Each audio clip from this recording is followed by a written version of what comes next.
क्योंकि वाल्मीकि समाज को मायावती ने भी ठगने का काम किया है और एक नमूना भी नया मुल्ला अल्लाह इल्ला करके आ रहा है। नगीना से सांसद बनने के बाद उसने सबसे पहला अगर किसी पे वार किया है, उसने अपनी गद्दारी का अगर परिचय दिया है तो उसने वाल्मीकि समाज के साथ। और देश में इसका आगाज हो चुका है। अब इनको या तो इस तरफ रहना पड़ेगा, जो इस वर्गीकरण को लागू करेगा वो सत्ताधीश होगा और जो इस वर्गीकरण के खिलाफ होगा वो सत्ता विहीन होगा। सभी पार्टियों को छोड़कर त्याग कर इकट्ठे हुए हम और एक बड़ा आंदोलन होगा। सफाई का भी चक्का जाम होगा।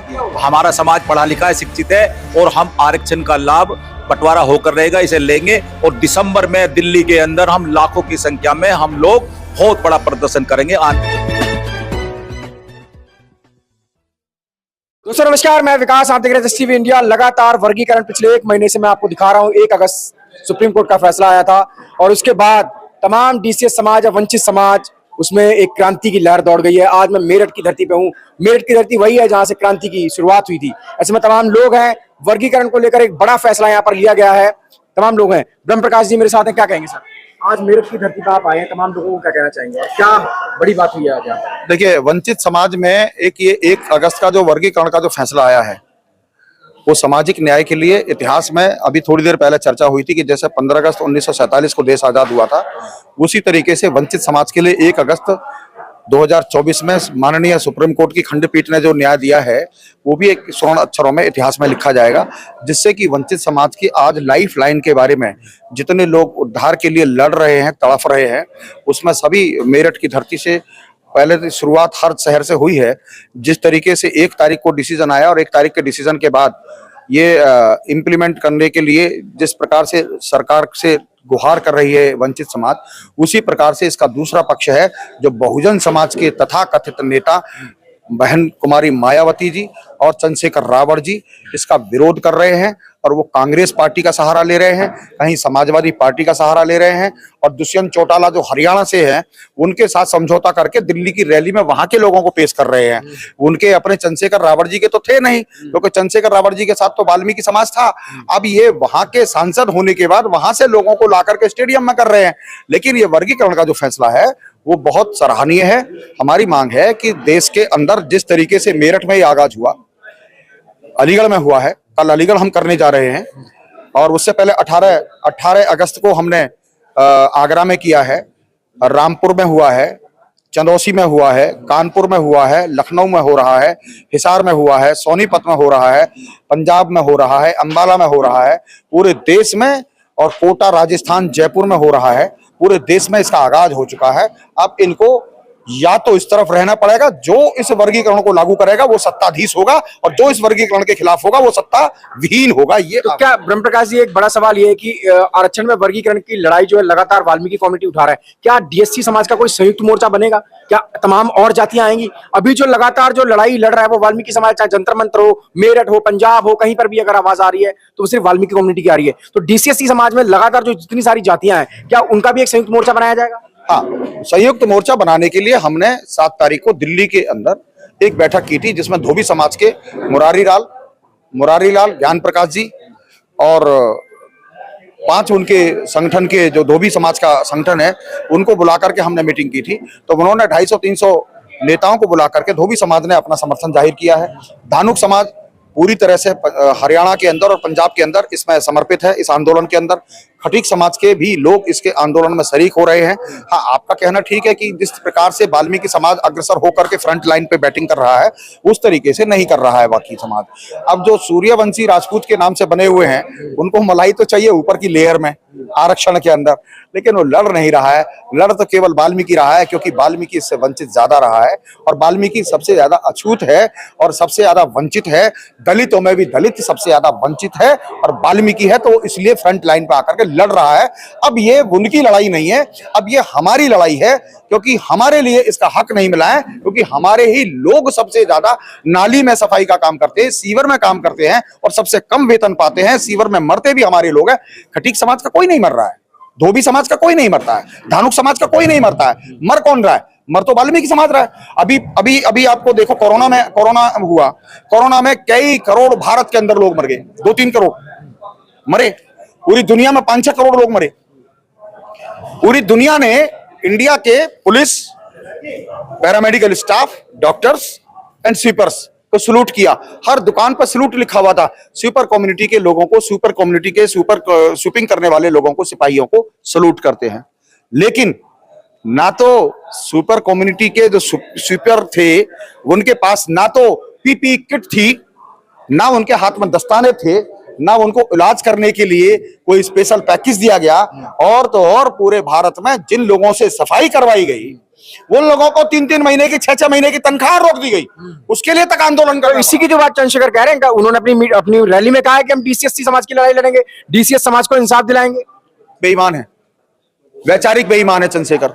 चंद्रशेखर दलितों ने बनाया था उनको, दलितों के, मायावती के बाद दलितों के नेता बने थे और चंद्रशेखर को दिल से लोगों ने सलूट किया था कि एक शेर निकल कर आया है। लेकिन वो शेर नहीं है, क्योंकि उन्होंने गाजियाबाद की घटनाओं को अंजाम दे करके उन्होंने ये अच्छा अंजाम नहीं दिया है। उन्होंने अपने ही भाइयों को, अपने ही सिपाहियों से पिटवा करके ये शेर का काम नहीं। मनीषा वाल्मीकि की लड़ाई लड़ी है सर। मनीषा वाल्मीकि की लड़ाई में वो अकेले नहीं थे। और उन्होंने करा क्या था? रोका ही तो कहा। अरे भाई रोका था। ऐसे तो तमाम दलितों की लड़ाई के लिए वाल्मीकियों ने सर कटाए अपने। उन्होंने कौन सा सर कटा दिया भाई? नाखून कटवा करके शहीद भगत सिंह में चंद्रशेखर रावण अपना नाम लिखवाना चाहते हैं। अरे चंद्रशेखर रावण के साथ चलने वाले तमाम वाल्मीकि लोग हैं। जो 100 गाड़ियों में चलते हैं वो वाल्मीकि हैं। जो लड़ने मरने वाले हैं वो वाल्मीकि हैं। इनके साथ में लड़ने वाले जो 3 वाल्मीकि हैं वो अभी भी तिहाड़ जेल के अंदर है। 2 लड़कों की डेथ हो गई है। जो सहारनपुर में दंगे हुए उसमें वाल्मीकि समाज के लोग मरे। इनका क्या गया है? वर्गीकरण से पहले तो मायावती को आप अपना लीडर मान रहे थे सारे लोग। नो, देखिए, वर्गीकरण से पहले इस वंचित समाज ने दलितों की मायावती को उससे पहले माना था। लेकिन जब वो मुख्यमंत्री बनी और उन्होंने वाल्मीकि को, खटी को, धोबी को, धानुक को शेड्यूल कास्ट में से मक्खी की तरह निकाल करके, दूध में से जैसे मक्खी निकाल कर फेंक दी जाती है, उस प्रकार से उन्होंने वो काम किया। लेकिन क्या है, वाल्मीकि समाज को ना तो मायावती बहन जी ने विधानसभा की टिकट दी, ना लोकसभा की टिकट दी। इन्होंने तो पूरा टोटल अयोग्य ठहरा दिया। अरे बीजेपी से एमपी बनकर आ सकता है हमारा वाल्मीकि, समाजवादी पार्टी से एमपी बनकर आ सकता है, आम आदमी पार्टी से एमपी बनकर के लिए चुनाव लड़ सकता है, विधायक बन सकता है, 6-6 लोग विधायक जीत सकते हैं। क्या मायावती के पैमाने पर केवल शेड्यूल कास्ट में केवल जाटव कम्युनिटी ही केवल शेड्यूल कास्ट है, बाकी और कोई शेड्यूल कास्ट है ही नहीं? मायावती को इसलिए लोगों ने, वाल्मीकि समाज के, अतिवंचित समाज के लोगों ने मायावती को अपना नेता ही मानना बंद कर दिया। इसीलिए यह हाल है कि वो आज वो जीरो पर खड़ी हुई है। जीरो पर, ना एक विधायक है, ना एक सांसद है, ना एक राज्यसभा में, ना एक लोकसभा में है। यही कारण है जी। कुछ और लोग भी हमसे भी जाने की कोशिश। जी, क्या कहना चाहेंगे? वर्गीकरण की लड़ाई उत्तर प्रदेश में बहुत बड़ी है। योगी आदित्यनाथ हैं, हनुमान को दलित बता चुके हैं वो। तो क्या रहेगा? क्या वर्गीकरण की लड़ाई है? वाल्मीकि समाज है, तमाम डीसीएससी समाज के जो लोग हैं, वंचित समाज के जो लोग हैं, क्या वो लड़ पाएंगे?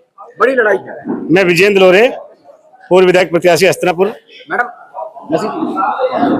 ये वर्गीकरण की लड़ाई लड़ी जाएगी जब तक इसका निर्णय ना आए, जब तक ये सारे प्रदेशों में और देश के अंदर लागू ना हो, तब तक वाल्मीकि समाज इस लड़ाई को हर मोड़ पर लड़ेगा, हर स्तर पर लड़ेगा, लेकर के सड़क से सदन तक लड़ेगा। चाहे असेंबली से लड़े, चाहे पार्लियामेंट में लड़े, लड़ने के लिए सारा समाज आज हमारा पूरे जोश के साथ तैयार है। क्योंकि वाल्मीकि समाज को मायावती ने भी ठगने का काम किया है और एक नमूना भी नया मुल्ला अल्लाह करके आ रहा है। नगीना से सांसद बनने के बाद उसने सबसे पहला अगर किसी पे वार किया है, उसने अपनी गद्दारी का अगर परिचय दिया है, तो उसने वाल्मीकि समाज के साथ अपने युवाओं को, आपके लोग 11.5 लाख रुपए देते हैं सर। आपके लोग सारे समाज ने उसको परखा बाद में। पहले 11 लाख रुपए देकर के उसको हमने सम्मान देकर के उसको देखना चाहा, लेकिन जब पहली बार ही उसको संसद के बाद जाने का अवसर मिला, उसने वहां संकल्प में वाल्मीकि भगवान को छोड़ करके उसने सभी महापुरुषों का नाम लेने की बात करी। वहीं से गद्दार घोषित हुआ।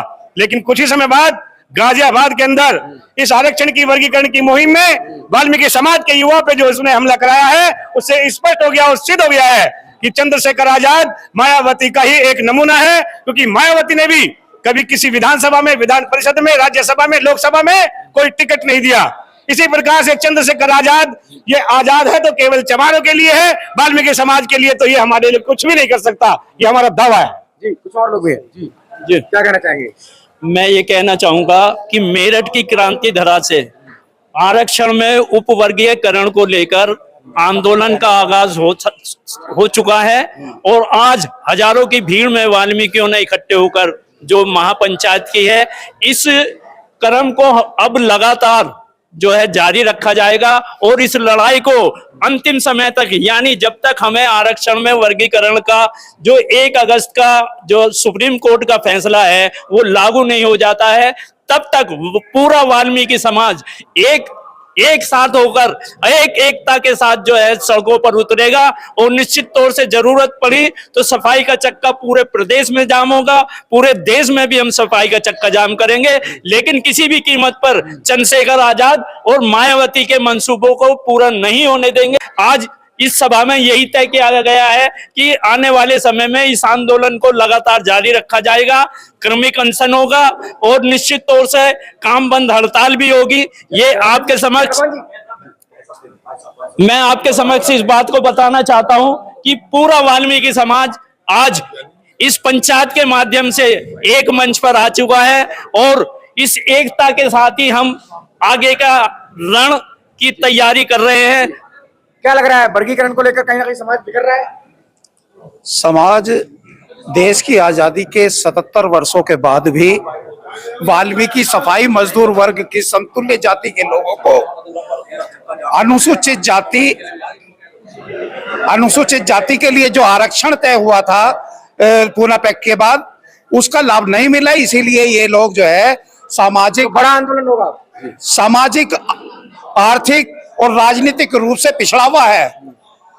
और आज जब 1 अगस्त 2024 को माननीय सुप्रीम कोर्ट की एक संवैधानिक पीठ ने यह फैसला दिया है वर्गीकरण का, तो उसे सरकार को लागू करना चाहिए। मुझे सरकार की नीयत पर शक नजर आ रहा है। सरकार अगर ईमानदार है और चाहती है कि शोषित वंचित लोगों को रिजर्वेशन का लाभ मिले तो उन्हें कर लेना चाहिए, क्योंकि जिस तरीके से उन्होंने मुस्लिम महिलाओं के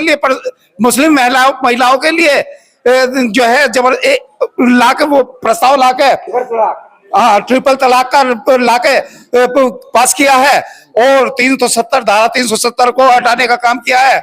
अगर वो ईमानदार है तो वर्गीकरण को, उप वर्गीकरण को लागू कराने का काम करे। क्या कहना चाहिए? मैं तो इतना ही कहना चाहूंगा कि ये सभा जो हुई है हमारी, इस पर मेरठ के तमाम सभी पार्टियों को छोड़कर, त्याग कर इकट्ठे हुए हम और एक बड़ा आंदोलन होगा, सफाई का भी चक्का जाम होगा। और जो कुछ लोग ये कहते हैं, चंद लोग जो जाटो समाज के कहते हैं कि इन लोगों में पढ़े लिखे नहीं है, तो मैं उन्हें जवाब देना चाहता हूँ, वाल्मीकि समाज के 2-3% लोग हैं जो सफाई का काम करते हैं, बाकी आप देखो तो सही। और एक मौका आने दो ना, जब पढ़े लिखे है ही नहीं हम में, तो आप डर क्यों रहे हो? आपको क्या डर है? अब मुकाबला तो अब होगा ना, हम इसे लेकर रहेंगे, हर हाल में लेकर रहेंगे और एक बड़ा आंदोलन होगा और समाज पूरे देश से इकट्ठा हो रहा है और हम इसे लेकर रहेंगे। धन्यवाद जी। जय भगवान। जैनवाल जी भी मेरे साथ है, क्या कहेंगे भगवान जी? बड़े जो लगातार समाज में बड़ा भाई जी को कहता रहता है, क्या ऐसा है, हमारा उनसे बड़े भाई का कोई संबंध ना था, ना है, ना रहेगा। और क्यों है सर? दूरिया ये है, 76 वर्षों से आरक्षण का लाभ विशेष जाति, चमार जाति के लोग और पासवान जाति के लोग, और रिजर्वेशन का लाभ तो वो उठाएगा ना, पढ़ा लिखा होगा। हमारा समाज पढ़ा लिखा है, शिक्षित है और हम आरक्षण का लाभ बंटवारा होकर रहेगा, इसे लेंगे। और दिसंबर में दिल्ली के अंदर हम लाखों की संख्या में हम लोग बहुत बड़ा प्रदर्शन करेंगे आने वाले दिसंबर में।